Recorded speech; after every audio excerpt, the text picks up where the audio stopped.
A great filmmaker shows people what they need to see, even if it's not what they want to see, and Spike Lee has always strived for greatness.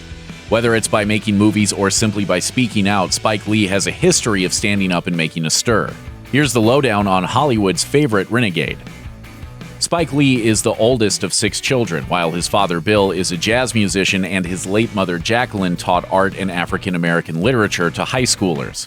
Lee's family has shaped his films on several levels. For instance, Mo Better Blues follows the struggle of a black jazz musician.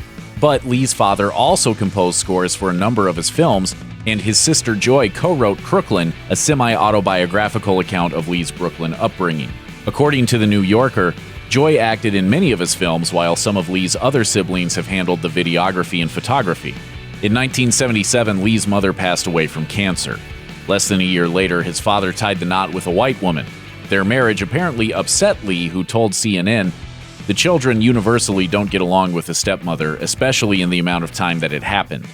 He claimed that her race didn't bother him, but there have been people who wondered if his film Jungle Fever, which paints a fairly bleak portrait of interracial relationships, was somehow influenced by his own father's interracial marriage. Lee put those rumors to rest in an interview, saying that his father's relationship had nothing to do with the film. At first blush, a movie named after a notorious serial killer doesn't seem like it would reveal anything in particular about Spike Lee's personal experiences. But Summer of Sam, an allusion to Son of Sam, David Berkowitz, has themes of recklessness, looming upheaval, and coping with death, which might also be applied to Lee's life.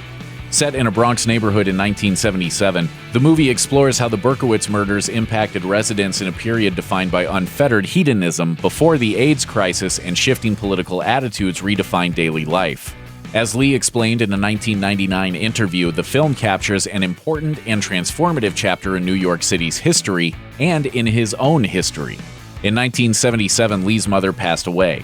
Still an undergrad back then, he lacked direction and was academically unmotivated. Lee spent the summer of '77 in New York failing to find a job. Eventually, however, he found his future career. That year, a massive blackout plunged the city into chaos. Rioters set hundreds of fires and looted thousands of stores. Using a friend's Super 8 camera, Lee recorded the mayhem. For him, filming New York's turmoil was almost like an epiphany, and he soon knew what to do with his life. As he explained, "The summer of '77 changed my life. A lot of lives." In the early 1980s, Lee attended NYU's film school. There, he met future director Ernest Dickerson, who also shot many of Lee's movies. However, that fruitful union might have never happened if NYU had gone through with its intention to expel Lee over a controversial project. The project was a film called The Answer, and it was Lee's own answer to D.W. Griffith's Civil War-era epic Birth of a Nation. Birth of a Nation was America's first bona fide blockbuster. In it, Griffith painstakingly depicts major events in American history, such as Abraham Lincoln's assassination and General Sherman's ferocious campaign to make Georgia's civilians feel the hard hand of war. Unfortunately, he also glorifies the Ku Klux Klan. The real-life KKK regained popularity and acquired new members as a result of the film's release. President Woodrow Wilson likened Birth of a Nation to writing history with lightning, which is accurate in that it's highly charged and strikingly racist. Lee was struck by how the instructors at NYU often praised the movie's artistic merits while overlooking its detrimental real-world impact. But let's discuss it. Let's not say because, can't be seen, can't go in the library. I think that stuff is foolish. So he highlighted the issue in The Answer, wherein a black filmmaker is tasked with remaking Griffith's work. Lee recalled in a 2016 interview with IndieWire, "The faculty took it like I was attacking the father of cinema, so they kicked me out. Luckily, he had already landed an assistantship for the next year, so he ended up staying." Legendary film critic Roger Ebert once described Spike Lee's musical School Days as the first movie in a long time where the black characters seem to be relating to one another instead of to a hypothetical white audience. A comedic but meaningful look at undergraduate life at a historically black college, School Days was praised for its originality and raw honesty. It addressed tensions that went unmentioned in most black films, namely hostilities between light-skinned and dark-skinned black people, and how black people in general are judged by how natural their hair might be. However, Lee's trademark boldness wasn't welcome at one black college. Lee chose his own undergraduate stomping ground, Morehouse College, as one of the filming locations for School Days. Though it was only his second feature film, he had already garnered a reputation as an inflammatory filmmaker. According to the Morning Call, his movie debut was accused of lewdness, and Morehouse administrators worried Lee would cast black colleges and black people as a whole in an unfavorable light. The president demanded to see the script for School Days, but Lee refused and continued to shoot scenes until he was kicked off campus. Spike Lee and Quentin Tarantino have only worked together once in their careers. That was on 1996's Girl 6, which Lee directed and in which both men acted. Sadly, we can only imagine what profanity-laced, profound masterpiece they would create if they agreed to co-direct a movie. That's because in 2015, Tarantino said that he would never work with, in his words, that son of a again. You look at the film Girl 6, it's really a spoof on himself. And I don't think he was smart enough to see it. Their feud began when Lee called out Tarantino for his heavy use of the N-word. For example, Jackie Brown, Tarantino's homage to blaxploitation films, uses the word 38 times. Lee accused him of being infatuated with the word and suggested the director wanted to be an honorary black man. Tarantino saw Lee's criticism as a racist attack on his artistic freedom. In Django Unchained, he would freely use the N-word more than 100 times. Lee deemed the film an insult to his ancestors and refused to see it. DePaul University lecturer Kendall Marshall even decided to teach a course about the two men's disagreement. Interestingly, when Lee asked producer Harvey Weinstein, who was still working in Hollywood at the time, whether he would greenlight a film that spewed anti-Jewish slurs as often as Tarantino used the N-word, Weinstein refused. When Florida resident George Zimmerman fatally shot 17-year-old Trayvon Martin in 2012, everything about the incident screamed wrong. Zimmerman had ignored a police dispatcher's order not to follow Martin, whom Zimmerman didn't know but considered suspicious looking. He ultimately shot the unarmed Martin during a physical altercation and later claimed it was self-defense. Shoddy police work compromised the integrity of the investigation, and public opinion on whether Zimmerman committed a crime was largely divided along racial lines. In what was presumably a misguided attempt at vigilante justice, Spike Lee shared what he thought was George Zimmerman's home address with his 240,000-plus Twitter followers. In reality, Lee had given wrathful internet users the address of two strangers, David and Elaine McLean. They had no connection to Trayvon Martin's killer, but Elaine said her youngest son's middle name was George and his last name was Zimmerman. Lee apologized to the McLeans and paid them $10,000. But that didn't stop the avalanche of anger and threats the couple faced, so they sued for another $15,000. A judge later dismissed the suit.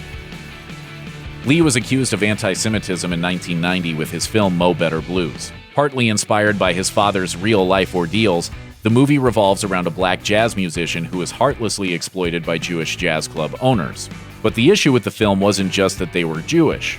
According to the New York Times, the Flatbush brothers are so loaded with despicable traits typically used to disparage Jews that they might have been invented by someone in the racial slur montage. Lee denied implying that those were stereotypically Jewish characteristics, but undercut his defense by arguing that Jews control Hollywood. In a more thoughtful New York Times op-ed, he addressed his detractors. Lee wrote, "All Jewish club owners are not like this. That's true, but those two are. Not every black person is a pimp, murderer, prostitute, convict, rapist, or drug addict, but that hasn't stopped Hollywood from writing these roles for African Americans. Negative images of black people are presented on film and television every day, and there is no great uproar." In 2011, Lee turned his fangs on Tyler Perry, the mind behind Medea. Lee characterized a lot of current black films, Perry's work included, as silly caricatures. He said of Perry's work in particular, "I know it's making a lot of money and breaking records, but we can do better." Perry responded by stating that Lee could go to hell. Clearly, this is a sensitive issue.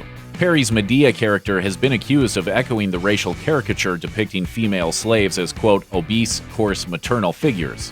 Others, besides Lee, have also taken issue with the series for the same reason. But those kind of soundbite-worthy jabs may be overlooking something important about Medea and what she represents. As MSNBC contributor Goldie Taylor noted, Perry's Medea character isn't just played for laughs. She appears in films that feature domestic abuse, incest, and financial struggles. The fact that Medea, a character you might not take seriously, is the hero in these situations is arguably subversive in an empowering way. Besides, as Spike Lee once wrote, "For any artist, it would be emasculating to let others dictate his or her work." Portraying serious, real-world problems in an artistically interesting way is a tall task. The need to be entertaining often goes against the less entertaining realities of people affected by the problem, and the pursuit of creativity can easily obscure the gravity of the subject matter. Spike Lee grappled with those concerns when making Chi-Raq, which focuses on the epidemic of gun violence in Chicago. In the movie, peace comes to Chicago as it does in the Greek play Lysistrata, with the city's women refusing to sleep with the men until they stop shooting each other. Not too long after Lee began shooting Chi-Raq, protesters took to the streets of Chicago. These were people who lost loved ones to stray bullets or were victims of gun violence themselves. According to The Guardian, many felt the film would devalue their suffering or glorify violence. Even then Mayor Rahm Emanuel weighed in because he thought the film's title, which is a combination of Chicago and Iraq, wrongly characterized the city as little more than a bullet-ridden hellscape. He was critical of the title, and he said that the title film would hurt tourism and economic development. Critics' reactions to Chi-Raq were mixed. The Guardian's Peter Bradshaw described it as a tactless, haranguing, original piece of work, a movie musical rant about something important. A reviewer for RogerEbert.com, on the other hand, gave the movie top marks. Perhaps the most meaningful response came from the Chicago Tribune's Darlene Glanton, who wrote, Chi-Raq fails to illuminate the lives of the many Chicagoans who go to bed with the sound of gunfire outside their windows and wake up to the news of yet another murder. Check out one of our newest videos right here. Plus, even more grunge videos about your favorite stuff are coming soon. Subscribe to our YouTube channel and hit the bell so you don't miss a single one.